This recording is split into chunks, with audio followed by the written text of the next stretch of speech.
देखना शुरू कर चुके हैं लाइव सिटीज को। मैं अभिषेक है, हमारे साथ वरिष्ठ पत्रकार रवि उपाध्याय, और इस वक्त की सबसे बड़ी खबर हमारे पास है। रवि उपाध्याय उस खबर का खुलासा करेंगे।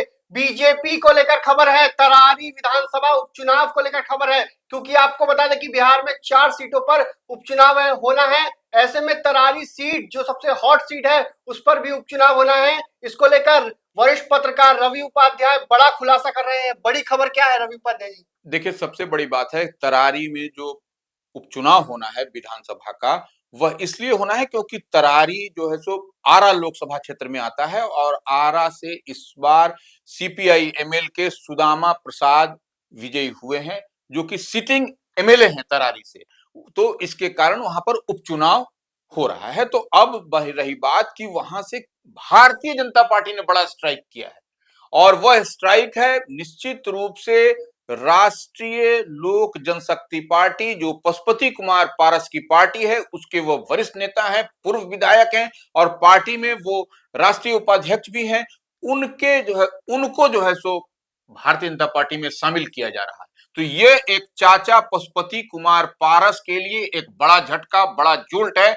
और इस लिहाज से आप समझिए कि वह नरेंद्र पांडे और सुनील पांडे जो है सो तरारी में मजबूत प्रत्याशी होंगे। और तरारी सीट जो इससे पहले माले के पक्ष में थी, इंडिया ब्लॉक महागठबंधन के पाले में थी, वह सीट जो है सो निकल करके अब भारतीय जनता पार्टी कह लीजिए या एनडीए के फोल्ड में आने जा रही है। क्योंकि सुनील पांडे की अब जो है सो विधिवत जो है सो परसों परसों कल के बाद कल जो परसों शामिल होने वाले हैं। परसों शामिल होने वाले हैं सुनील पांडे। भारतीय जनता पार्टी के वह सदस्य हो जाएंगे और वह एक बड़ा झटका होगा। किसको होगा? वह पशुपति पारस की पार्टी को होने जा रहा है, राष्ट्रीय लोक जनशक्ति। हाँ, क्योंकि निश्चित रूप से राष्ट्रीय लोजपा जो पशुपति पारस की पार्टी है, वह चाह रहे थे कि तरारी सीट उनकी पार्टी को मिले। तो कहीं ना कहीं एनडीए ने, भारतीय जनता पार्टी ने वह सीट अपने पाले में रखा है। और हम बताना चाहेंगे कि 2020 के बिहार विधानसभा के चुनाव में सुनील पांडे वहां से निर्दलीय लड़े थे, क्योंकि उस समय जो सो भारतीय जनता पार्टी वहां से लड़ी थी। भारतीय और वहां से तरारी से सुदामा प्रसाद एमएलए थे, जो कि लड़े थे माले के टिकट पर। सीपीआई एमएल दीपांकर भट्टाचार्य की पार्टी से लड़े थे और वह जो है सो उनको 75,945 मत मिला था। तो वो एक नंबर पर थे। दूसरे नंबर पर 62,930 मत ला करके सुनील पांडे उर्फ नरेंद्र पांडे जो है सो वह जो है सो दूसरे स्थान पर रहे थे, निर्दलीय लड़ गए थे वो। और तीसरे स्थान पर भारतीय जनता पार्टी के कौशल कुमार थे, जो 13,833 मत लाए थे। तो आप समझ सकते हैं कि सुनील पांडे कितने मजबूत और कद्दावर नेता उस विधानसभा तरारी के लिए निर्दलीय चुनाव लड़कर 62,000 वोट लाए थे, 62,930, और बीजेपी को तीसरे पायदान पर कर दिया था। तो यह समझा जा सकता है। और देखिए, इससे पहले 2010 से 2015 के बीच भी वह वहां से विधायक रह चुके हैं सुनील पांडे। तो ये उनकी पकड़, उनकी चमक, उनकी धमक जो सो तरारी विधानसभा क्षेत्र में है, और उनकी बात भाजपा के शीर्ष नेताओं के साथ हो चुकी है और तय तमन्ना हो गया है कि परसों वह जो है सो भाजपा में शामिल होंगे। यह एक बड़ी खबर है, जो कि लाइव सिटीज अपने श्रोताओं को यह ब्रेकिंग खबर बता रही है। कितना असर पड़ेगा सुनील पांडे के इधर आ जाने से, बीजेपी में आने से, और पशुपति पारस को कितना बड़ा नुकसान होगा? देखिए, निश्चित रूप से सुनील पांडे एक बड़ा नाम हम इसीलिए बताए, उनकी चमक, उनकी धमक तरारी में है, और निश्चित रूप से एक बड़ा नाम, बड़ा चेहरा है वो। इसी लिहाज से भारतीय जनता पार्टी में वो शामिल होंगे। और देखिए, भारतीय जनता पार्टी पिछले कुछ दिनों से लगी हुई थी कि सुनील पांडे जैसे वो जो, क्योंकि वह सीट उसको अपने पाले में करना है, एनडीए फोल्ड में करना है।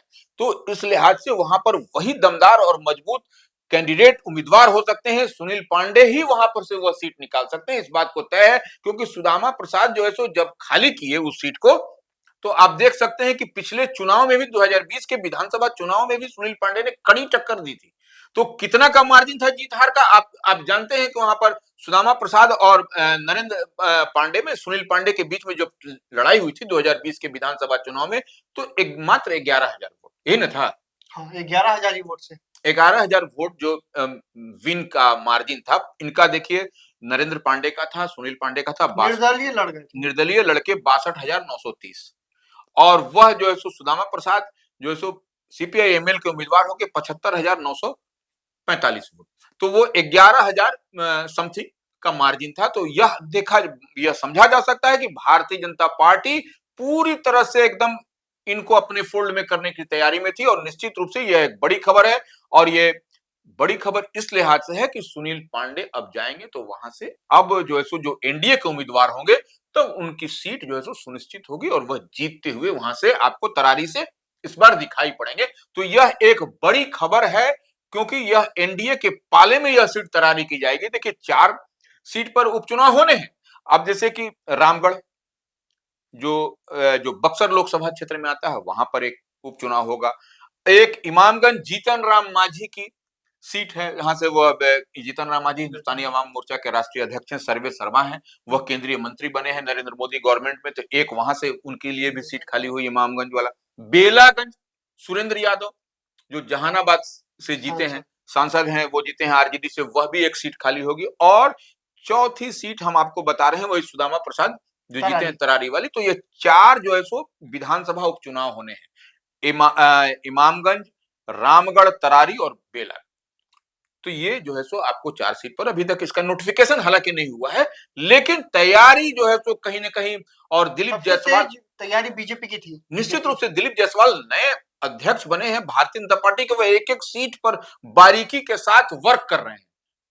और दिलीप जायसवाल जो वर्क कर रहे हैं उनमें उनको दिखाई पड़ा, उनकी वह जानकारी हुई। और देखिए वह अमित शाह से भी जाके मिले, तो वह स्ट्रेटेजिकल मूव है उनका कि वो जान रहे हैं कि हमको कहां पर क्या करना है। और पूरी जिम्मेवारी के साथ आप ये समझ लीजिए कि इस बार का तरारी में जो उपचुनाव होगा विधानसभा का, उसमें सुनील पांडे उर्फ नरेंद्र पांडे या नरेंद्र पांडे उर्फ सुनील पांडे जो कह लीजिए, वही जो है सो भारतीय जनता पार्टी से वहां पर एनडीए फोल्ड से उम्मीदवार होते हुए आपको दिखाई पड़ेंगे। तो बीजेपी का तो काफी बड़ा फायदा है, लेकिन पशुपति पारस को कितना बड़ा नुकसान लगेगा? देखिए निश्चित रूप से पशुपति कुमार पारस के लिए तो एक बड़ा जोल्ट, बड़ा झटका, बड़ा नुकसान है पार्टी के लिए।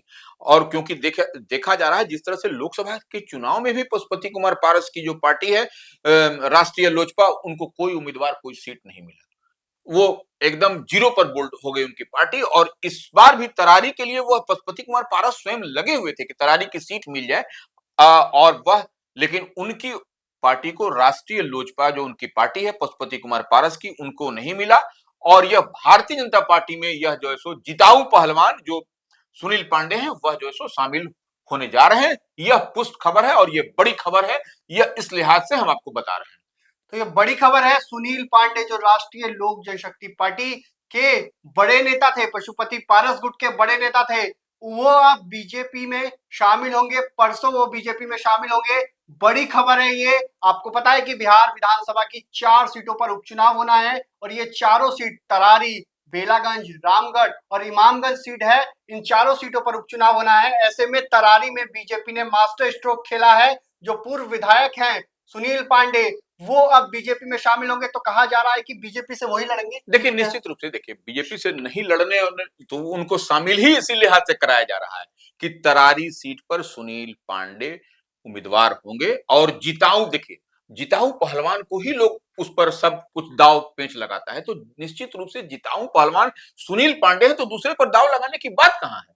ये बात तो समझना पड़ेगा। जब सुनील पांडे आ जाएंगे जब मैदान में, तो फिर तो दूसरे किसी का चलेगा नहीं वहां से। तो यह एक बड़ी बात है, और निश्चित रूप से सुनील पांडे को इसी लिहाज से और वहां पर देखिए तरारी का समीकरण भी, और तरारी उनके लिए कोई सुनील पांडे के लिए पहली बार वो नहीं लड़ने जा रहे हैं, पहले भी वहां से लड़े हैं। हम बताए भी कि 2020 में कितने कम मार्जिन से वो हारे थे चुनाव, निर्दलीय प्रत्याशी के तौर पर। और इस बार जब एनडीए के जब गाड़ी पर सवार रहेंगे तो सवाल ही नहीं उठता है कि इधर उधर झोल-झाल होगा। और इससे पहले भी 2010 से 2015 के बीच हम बताए कि वहां से विधायक रह चुके हैं। तो ये देखिए सुनील पांडे जो है सो वो मजबूत और जिताऊ पहलवान है। इस लिहाज से वह भारतीय जनता पार्टी कमल छाप से हो सकता है लड़े। वो जब बीजेपी में शामिल होंगे तो भारतीय जनता पार्टी से या फिर एनडीए क्या सोचती है वह अलग विषय होगा, लेकिन भारतीय जनता पार्टी वहां उनको शामिल करा करके, हमको जहां तक लगता है कि वो भाजपा से कमल निशान पर ही वह चुनाव वहां से उस क्षेत्र से तरारी से इस बार लड़ेंगे उपचुनाव में। और निश्चित रूप से जो समीकरण बनता हुआ तरारी का दिखाई पड़ रहा है, वह सुनील पांडे के पक्ष में जाता हुआ दिखाई भी पड़ेगा आपको। इसमें भी कहीं कोई दो मत नहीं। देखिए हालांकि देखिए यह सीट जो है सो इंडिया ब्लॉक महागठबंधन के खाते की है, लेकिन इससे भी इनकार नहीं किया जा सकता कि सुनील पांडे मजबूत उम्मीदवार होंगे। वहां पर वो अगर यदि की बात होगी तो निश्चित रूप से सुनील पांडे मजबूत पहलवान निश्चित रूप से साबित होंगे इस चुनावी दंगल में। तो सुनील पांडे बीजेपी के उम्मीदवार हो सकते हैं क्योंकि वो परसों बीजेपी में शामिल होंगे। तरारी के पूर्व विधायक है, पिछली बार निर्दलीय ताल ठोक दी और 62,000 से ज्यादा वोट ला दिया और दूसरे स्थान पर रहे। ऐसे में तरारी विधानसभा के उपचुनाव में सुनील पांडे बीजेपी के उम्मीदवार भी हो सकते हैं। परसों वो बीजेपी में शामिल होंगे, उसके बाद क्या कुछ कहते हैं इस पर हमारी नजर रहेगी। बने रहिए लाइव सिटीज के साथ, हमारे यूट्यूब चैनल को सब्सक्राइब करिए, पेज को लाइक करिए।